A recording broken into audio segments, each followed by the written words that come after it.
What's going guys, it's GZ. Welcome to my channel. The patch notes for the major updates are here and it's huge.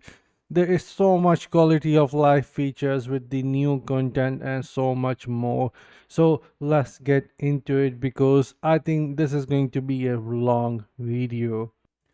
So starting off here, the update is going live on September 25. We're going to have the server maintenance midnight time in various places, and also in Codex we can see Flesh Howard main conquest in the Shawal zone, new legendary gem, cycle of strife, reborn, familiar improvement, plot your war games, festival of the ancient moon, battle pass 44, eyeless omen, Skyborn, Scourge, Phantom Market, play music from the Phantom Market, returning events, feature update, bug fixes, Flesh Harvest main quest. That is the first one, but yeah, there is so much stuff to cover in the feature update and various places.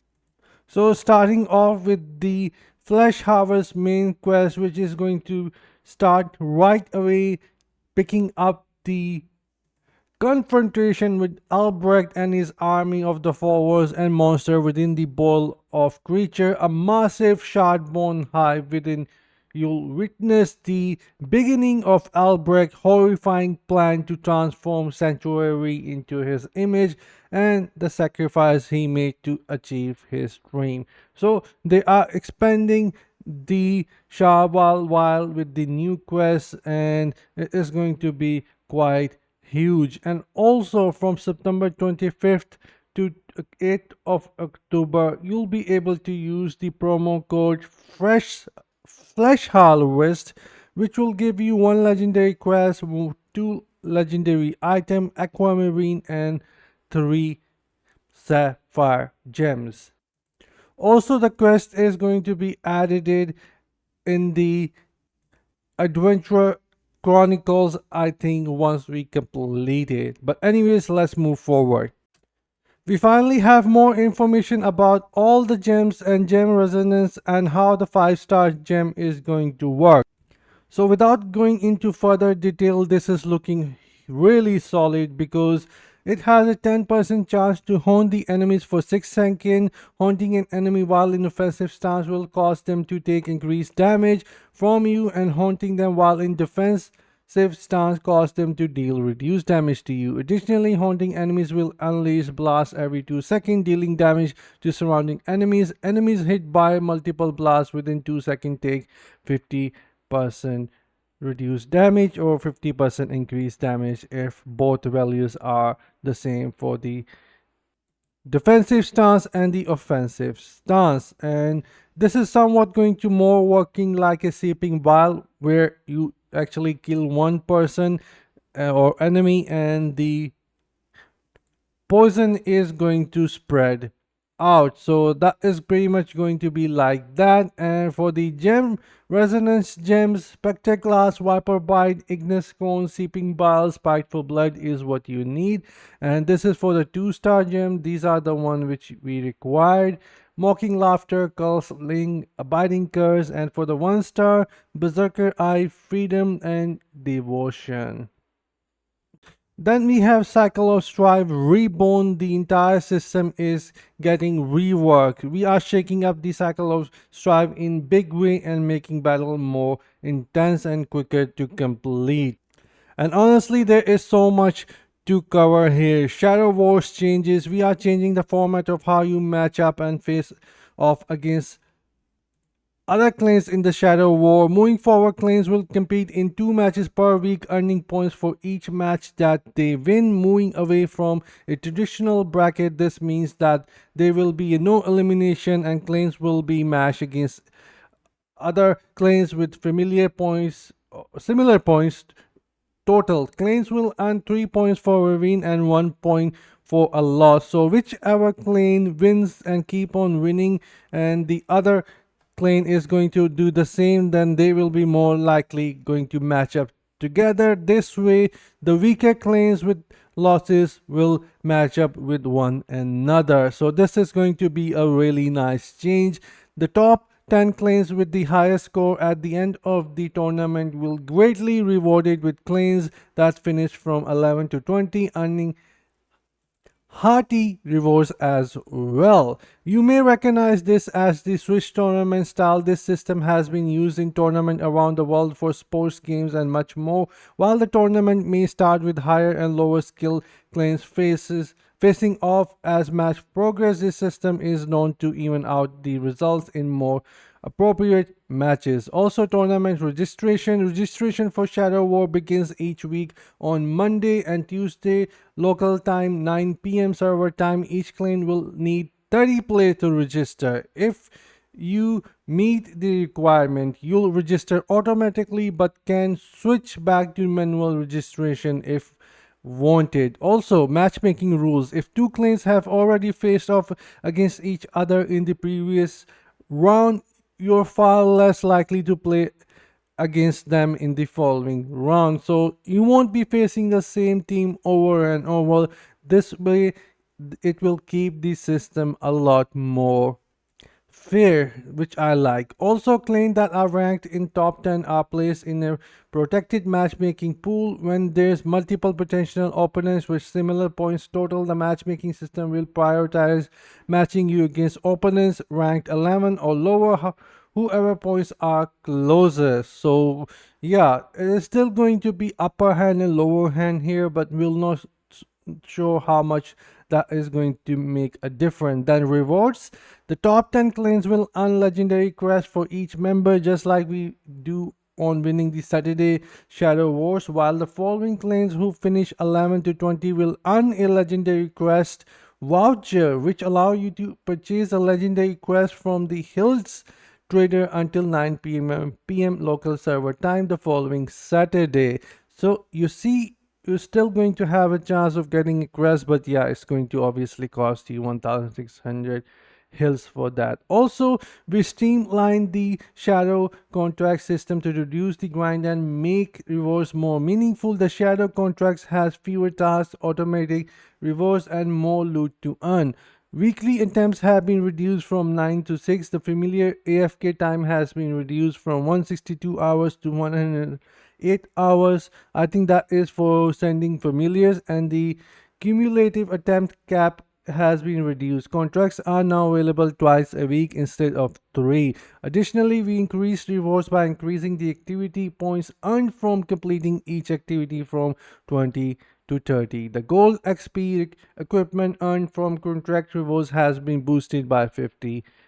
So that is good. Also, clan level and shadow clock system is coming. There are going to be 3 clocks, and it is going to be a seasonal clocks, guys. It is not going to be a permanent clock. So every time when the cycle reset, the clock is going to go away, and also you have to level up your clan in order to unlock them once more. But anyways, rise beyond to new highs. The clan level cap have been raised, allowing your clan to rise beyond previous highs by completing activities like Wall Chest, Contract, Shadow War, and the new invasion of the Immortal Realms. Your clan will steadily gain new experience. Also, tasks have been simplified to make leveling easier. For instance, we removed the right of the exile as a clan focus option as it was too unpredictable. Similarly, contract tasks were reduced to match wall chest levels, which now require fewer players while granting better rewards. Also, unite and progress together. Weekly clan activities now contribute more potentially to your progress, making it easier for every active clan member to leave their mark. Even smaller clans can rise through the ranks and earn precious rewards previously out of reach through consistent teamwork. And this is the clock which you're going to get on level 3 when you clan maxed out. So looking really nice. And it does mention here that these clocks must be re-earned each season, ensuring that only active and dedicated clans wear them with pride. And then redefined buff progression existing clan buffs are still part of the cycle of Strife, but their unlock order and strength have been rebalanced. Developer note says this should make your progression feel smoother and ensure that valuable bonuses are earned at more impactful moment along your clan journey. Also, see your progress grow.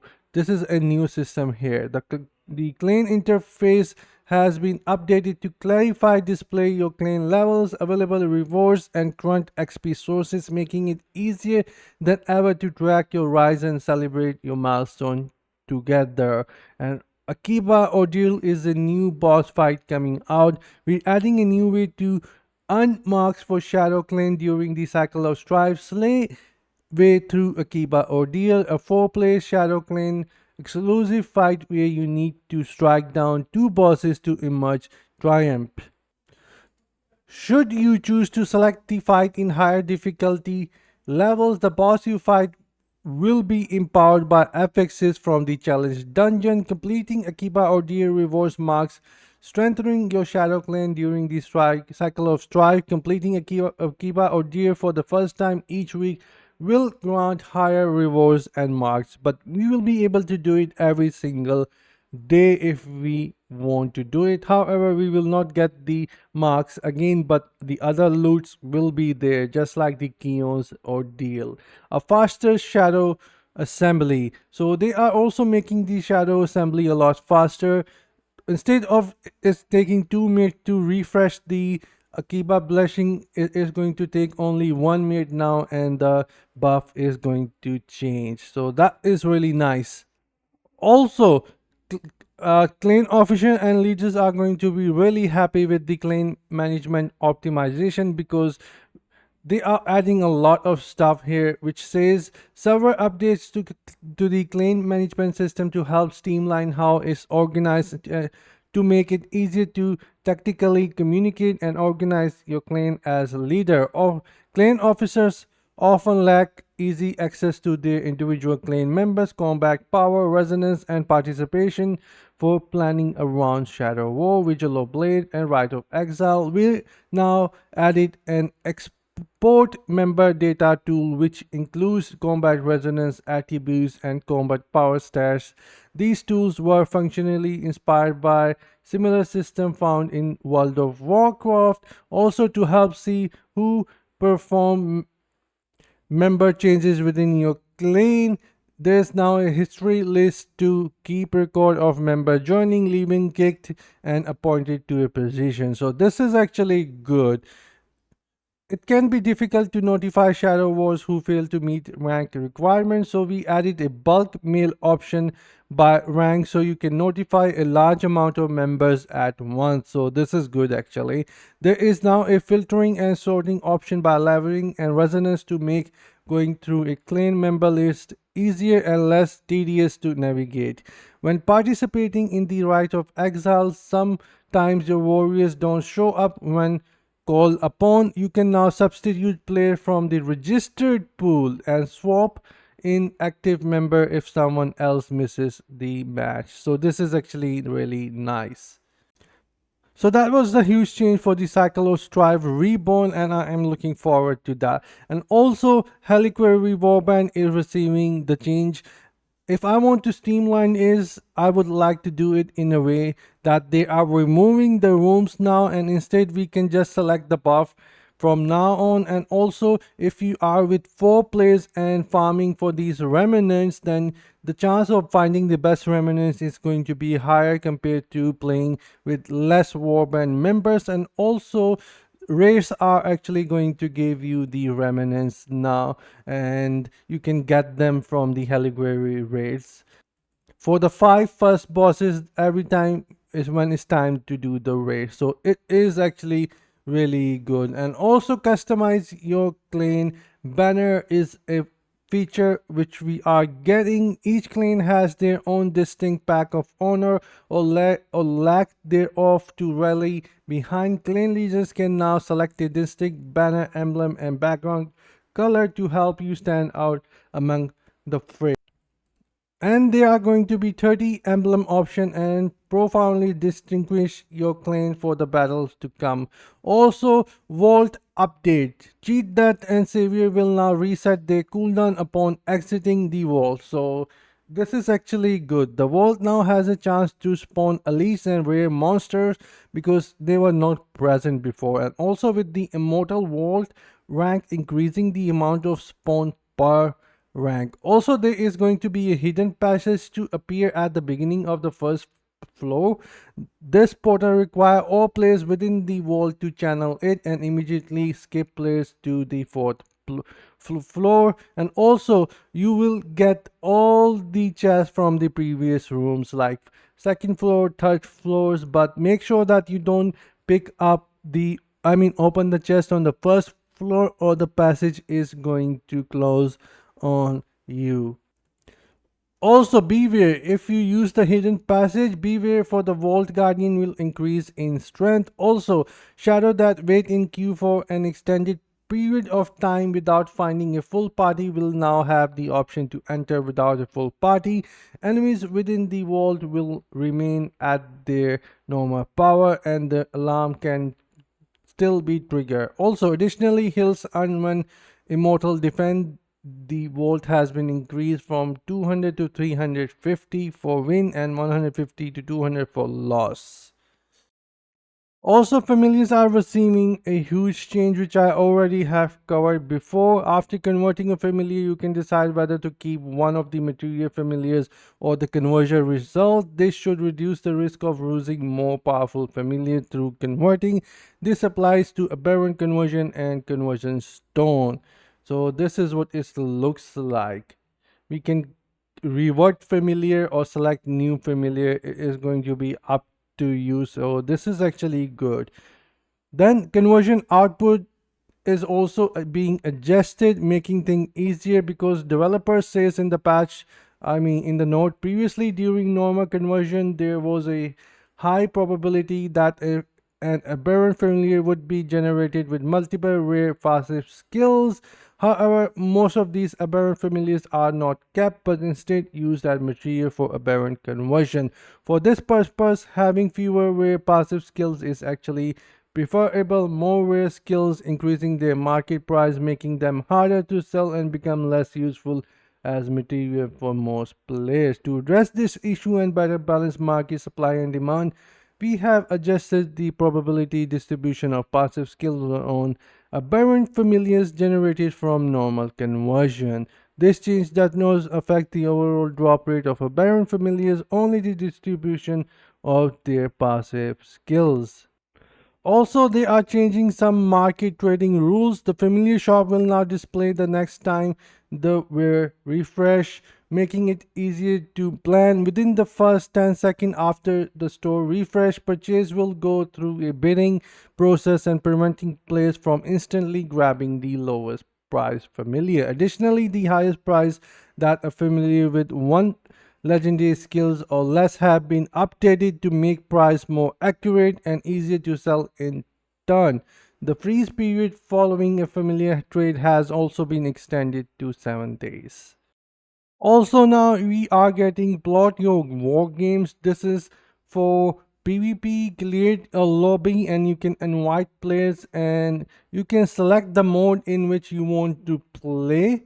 And it's a 12 versus 12 depending on the team. I think you can play with less if you don't want 12 versus 12. You can create the lobby and invite players and start a destructive call or capture the flag will feature the same base gameplay. You'll become used in Asian creator, crush your enemies and capture. So this is a PvP lobbies at any time which you can create. It launches with 3 modes to hone your skills in destructive call, slayers and tower war. So there goes. It is looking actually good, but I am somewhat not interested because I don't think a lot of players would be doing that. So I'm just going to skip that for now. But yeah, you can do 12 versus 12, 8 versus 8, and a total of 40 players can within a single lobby, and additional players will be placed on the spectator list, only able to watch the games. So I think this is something what Wales might do it just for fun. Then we have Festival of the Ancient Moon, and this is starting from 1st October till 15th of October, and we'll need to do couple of tasks, and then you'll be able to get aspirant keys, runes, and some other rewards by doing these things. Also, leveling up runes, complete the rite of cleansing to earn telluric pulse, set item legendary quest as well, I think. And we have the new Battlefast 44 Eyeless Omen coming out on 25th of September with the major update, and it is actually looking nice. So we'll see how it goes, and there isn't any change coming regarding that. Then Skyborn Scourge Phantom Market looking really sexy in my opinion. Look at the Demon Hunter. It is looking amazing. This is Wizard, and I think that's Druid, and behind that is the Necromancer. And it is starting off from 28th of September until 22 of October. And also there is going to be a Valkyrie that will follow around you, and you can reactivate that Valkyrie with the ephemeral bonus that you can unlock with the Empowered Collector Battle Pass thingy. And yeah, this is what Demon Hunter looks like. Quite godly in my opinion, looking quite good. And it's a new Phantom Market coming out after I think 2 or 3 months now, but looking quite nice. It has bones coming out from its skin. I mean, the entire body is not covered with flesh. There are bones, but it is actually glowing in gold, so looking quite nice. And this is what it looks like.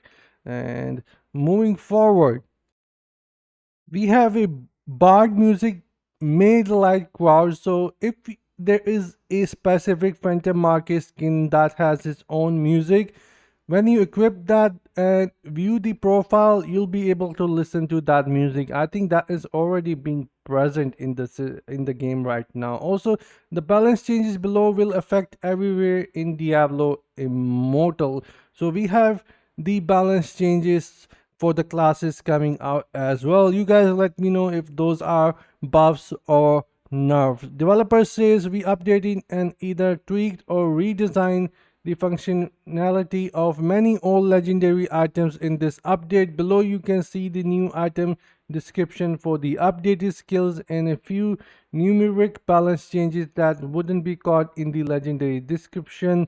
These changes aim to bring back some old popular builds or even introduce new builds. So for Barbarian, this is a change. You guys just let me know. Then this is for the Blood Knight here. Three things are getting changed for the Ember lands. Then Skewer, Baseline also of Abomination is I think getting changed here. This is for the Crusader. You guys can pause and read and let me know if some class is getting nerf or buff.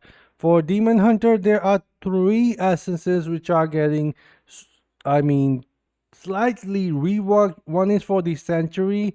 I think that's the helm if I'm not mistaken. And Sanctuary is now empowered with frost, so you can able to chill and freeze enemies for 2 seconds if you hit the same enemy with your Sanctuary 4 times. Also, you take 75% less damage from players. Then there is Seditious Breath for the smoke screen. The damage is getting increased from 50 to 75% for subsequent hits only. Then Legate of the Inevitable Inferno Knife Traps. This is the I think pent for the knife traps. When you throw it, it spins and follow the enemy, and now you can stack them and overlap them and they will take damage from both of them. And this is for the druid here. I'm not sure if druid is getting nerf or buff, but I think it's getting nerf here, but you guys can let me know. Monk, Necromancer, Tempest is getting some rework, and I think Tempest is going to be back in action for PvP mostly. That's for Wizard here. So those are all the balances and now feature update and matchmaking changes. This is huge. And thanks to your feedback, we are updating our matchmaking and team distribution system logic, which should improve your matchmaking in a few significant ways. This improved matchmaking applies across multiple modes, including duo queue. Nothing is needed on your end. Matchmake as usual. At the updated system will take care of the rest. So all you have to do is start matchmaking and it will take care of the rest. And in addition to balancing overall combat power, matchmaking now takes into account class distribution, which each team, we know how frustrating it can feel when one team has too many barbarian or crusader, making battlefield uneven. With this update, the matchmaking system should ensure melee heavy classes are more evenly spread out between both teams, creating a more balanced and strategic experience for everyone. This is something which I have been asking for too long in my videos. Even with the interview with Risha, we talked about it, and even in the partner program, I was kept on talking about the class distribution, and other content creator did the same and they agree. So this is really nice. Even the community on Reddit been asking for this. Let's hope it works as it is saying in the batch notes. This is our attempt to ensuring every match feels like a better test of teamwork and strategy, not just luck of the draw in matchmaking. Also, developer notes says we have heard your feedback. Fairness isn't just number on a sheet, it's also about team structure. This new system better factor combat resonance and overall class balance to generate opposing team that are more evenly matched. Also, Black Knight Abomination update, you guys have to let me know what that is. Then we have Codex activities updating, but I really hope that update for the class distribution works as it should be. But we shall see when the update goes live and I'll show you guys the result. So anyways, Codex activities changes. It says here we have all activities option now, weekly activities and daily activities. So this is actually nice to break in all three or all two to see what you need to do and what left to be done. So this is actually really good. Activity section of the Codex now have a drop down menu. I already showed it to you guys. Also, there is going to be a terrorist party optimization. We running terrorists in full party, we adding the option for a quick join that automatically connects other players together. Using this function will make new entry in the party finder tab, making it easier to find a group for terror rift regardless of whatever you use party finder, or immediately find one at the entry point. So this is actually really good for terror rifts, because I see a lot of guys asking for full party for terror rifts so they can farm their normal dams. Along with that, also quality of life social update, indirect in incoming direct message from friends will now be consolidated and harder to miss. So this is actually good. We heard lots of community feedback that you were missing your friend's direct message. We apologize for the rift in your friendship this must be causing. Oh yeah. On PC, a new chat bubble icon will appear for any unread direct message. On mobile, a small unread message band will show up in the chat for any direct message received. So that is nice. And also they are increasing the cap of 100 blog plays list to even further. I'm not sure who actually blocks 100 plays, but alright, they are extending that. Also, offer some prompt after a few hard picked conditions. For instances, if your inventory is full and you can open chat, there will be a suggestion to tell other players that you're returning to town to salvage, but we already have a familiar, so we don't need to do anything, I think. Also, we have changed the behavior of some red dots to be more relevant to you in effort to reduce the cluster in your menu. We also fixed the following. These are the fixes they have done. Then Teamup system improvement. We introduced server quality of life fixes to make joining a party and communication smoother than ever. teammate class display option, then team application timeout option.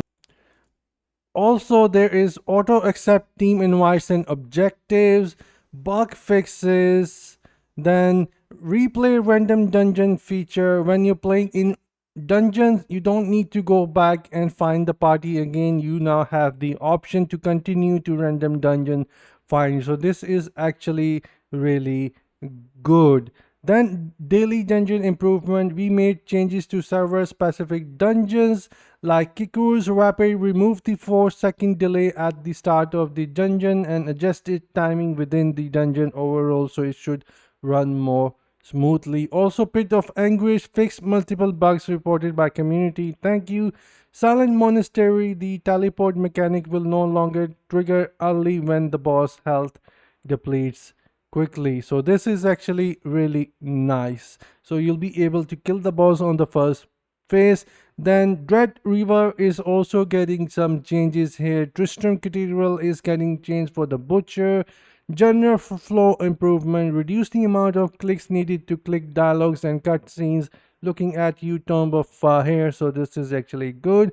Challenge dungeon affixes, optimization, a lot of things. Also, new challenge dungeon affixes are coming, which we will see. And yeah, it is huge. There is so much stuff. Also, they are changing the build recommendation system here. We will be able to see players build system here. Instead of just looking at one community build, there will be a lot more.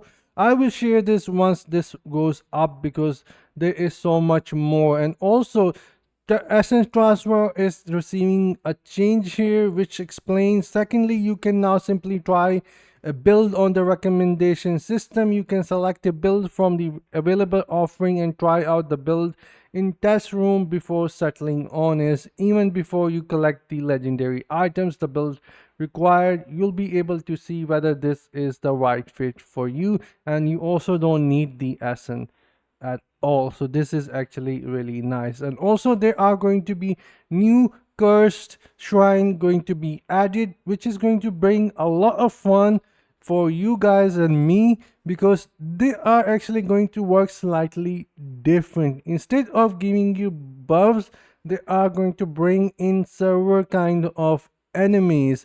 So like Elite Shrine, when activated, the shrine shared with a dark energy monster you defeat may rise again in the stronger form, changing from ordinary foes into elite and eventually ancient terror. Battle will escalate in intensity as fallen enemies return more powerful than ever. Greater danger bring greater rewards if you can survive the onslaught. So you see, more fun, more grinding way to enjoy it. Then Split Shrine. This shrine distorts reality, causing monsters to split into perfect duplicates. The moment they engage you, every fight becomes a storm of enemies, testing your skills and speed. Twice the threat means twice the spoils for those bold enemies. Then Shard Trades. This shrine appears rarely and without warning, emitting a red ominous aura. They are instantly recognizable from afar. The shrine themselves are available to all players, but the monster triggered by them are exclusive to your team. To preserve stability, these shrine effects are balanced with the intention of not overwhelming the battlefield.